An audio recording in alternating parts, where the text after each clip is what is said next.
All right, I'm back from the Sunburst Tomato Farm in Momire, North Carolina, and Tim was gracious enough to give me a sack full of the most beautiful tomatoes I've ever seen.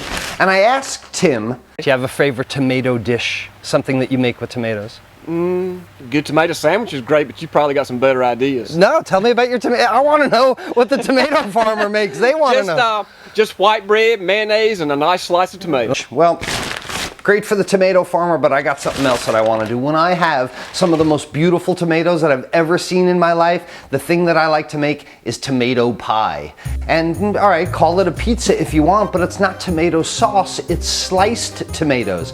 And of course, a tomato pie starts with my basic yeast dough formula of 18, 10, and 2. We'll make sure we mix this up really well for a good amount of time because we want to develop gluten in the dough, and the gluten is moisture and agitation. That's how we develop gluten. That's what gives you that chewy crust, that nice chewy French bread loaf or pizza crust in this matter. So we make sure that we ferment the dough until it doubles in size. Go ahead and knock that down. Let's knock all the air out of it and let it rise again.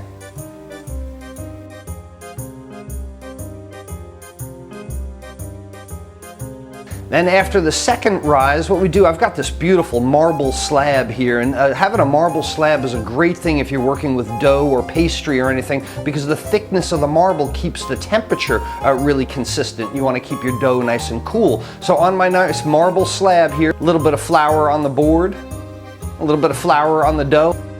Well, let's knock it down with our fingers, lay it out flat as we can, knock a lot of the air out of it. Now, here's where you can do like the pizza guy if you want and throw it up in the air. To me, it's kind of silly. Plus, I wind up tearing the dough. So the best thing for me is a rolling pin. I use a rolling pin out from the center, always out from the center and turn.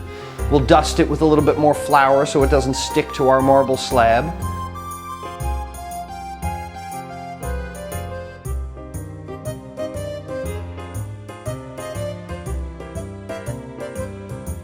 Now let's get our pizza peel. I've got this nice wooden peel here, and I'm gonna dust it with some coarse cornmeal. That's gonna give me like that brick oven kind of feel. Plus, it's gonna help it slide off this peel when I need to get it into the oven.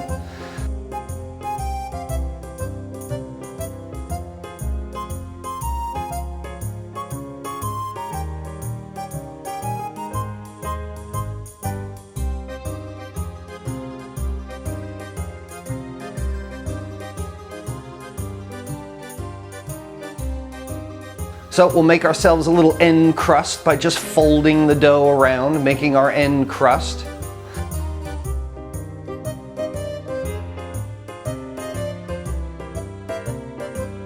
And now brush it with a little bit of olive oil. This will give us a nice browner crust, and while we're slicing tomatoes, it won't get a crust on it before we bake it, but coating it with a little bit of olive oil.